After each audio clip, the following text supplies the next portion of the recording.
अस्सलाम वालेकुम। मेरा नाम है सादिक मुजाज और आप देख रहे हैं मौज बहार टीवी। आज की वीडियो बड़ी अच्छी होने वाली है।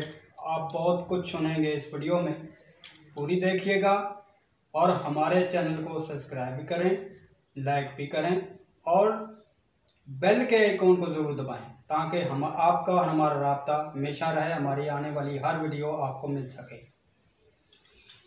कुछ लोग मलंगों और दरवेशों को बुरा भला कहते हैं, कोई अच्छे अल्फाज इस्तेमाल नहीं करते उनके बारे में। कोई उनको बेदीन कहता है, कोई कहता है कि इसको ना दीन का पता है ना इनको दुनिया का पता है, ये कुछ नहीं जानते। तो मेरे साथ हैं इस वक्त बाबा जी। बाबा जी से पूछते हैं कि वो इसके बारे में क्या कहते हैं। अस्सलाम वालेकुम जी। वालेकुम सलाम जी। मैं मौज बहार टीवी से हूँ और आज का प्रोग्राम जो है, जो मलंग हैं, दरवेश हैं, जो दरबारों पे रहते हैं, उनके बारे में है। तो लोग जो हैं वो उनके बारे में अच्छे अल्फाज इस्तेमाल नहीं करते, तरह तरह की बातें करते हैं। तो आप इसके बारे में क्या कहना चाहेंगे? जी, आपका सवाल बहुत अच्छा है और ये होना भी चाहिए था।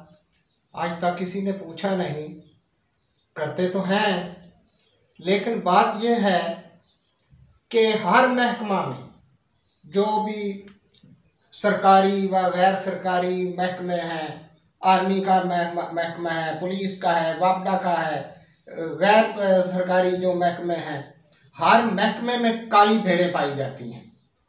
तो इसी तरह मलंगों में भी काली भेड़ें हैं जो इसको बदनाम कर रहे हैं और सही नहीं चल रहे हैं।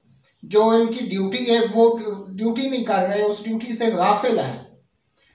तो बात यह है कि मुर्शिद पाक फरमाया करते थे कि फ़कीरी और पीरी अमीरी में और ये मलंगी में भी कई अक़साम हैं।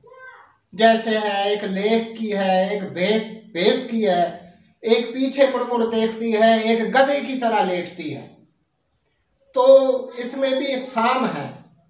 मलंग जो है, मलंग का तो मैं आपको मैना बताता हूँ। मलंग कहते हैं मीम मल मलंग। मल कहते हैं ताकतवर को, ये हिंदी का लफ्ज़ है। आम हिंदुस्तान में ये नाम भी रखे जाते हैं, मलदीर, मलभीर, इस तरह शहरों के नाम भी हैं। अंग कहते हैं, अंग ये अंग है, अंग वजूद के जितने भी हैं ये सब अंग, यानी कि अंग में अल्लाह की ताकत हो, अल्लाह के नाम की ताकत हो, वो मलंग होता है। तो ये जो आजकल हो रहा है या कई अरसा से ये हो रहा है, ये हैं ऐसे लोग जो ये करते हैं कि नहीं करना चाहिए। जैसे कि बाबा फरीद थे, दाता साहब थे और इमाम बरी लतीफ़, लाल शहबाज कलंदर, बू अली शाह शरफ कलंदर, इसी तरह ये शाह अब्दुल लतीफ़ भटाई, अब्दुल लतीफ़ बरी इमाम, ये जितने फुकरा फ़कीर हैं ये मलंग ही हैं। तो इन्होंने ये साधना की, इन्होंने नफ्स अमारा को ज़ेर किया और इन्होंने मलंगी जो है वो खूब तरीके से की ताकि वो सही मलंग बन सके। तो ये आटा मांग लिया, ये गलियों में भीख मांग ली और पीछे ले गए, पीछे मुड़ मुड़ देखना, जो पीछे जायदादें वगैरह बना ली या दौलत जमा कर ली। आजकल ज़्यादा ये चल रहा है, हर शोबे में चल रहा है। उलमा में भी ये है, मलंगों में भी है, महकमा जातों में भी है कि वो जायदादें बनाती हैं। हालांकि अल्लाह पाक ने फरमाया कि जायदादें मत बनाओ, लेकिन ये सब लोग बमाए मलंग, सब लोग ये जायदादें बनाने के चक्कर में हैं। ये मलंगी नहीं है, ये बदनामी करने वाली बात है। तो किसी भी महकमे में ऐसे लोग हैं तो वो अपने महकमे को बदनाम करते हैं।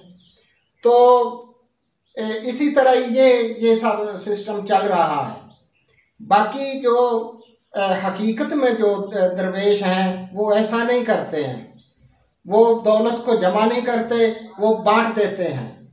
एक फ़कीर हुए हैं जो मैं जानता हूँ, मैं तो वो बात बताऊँगा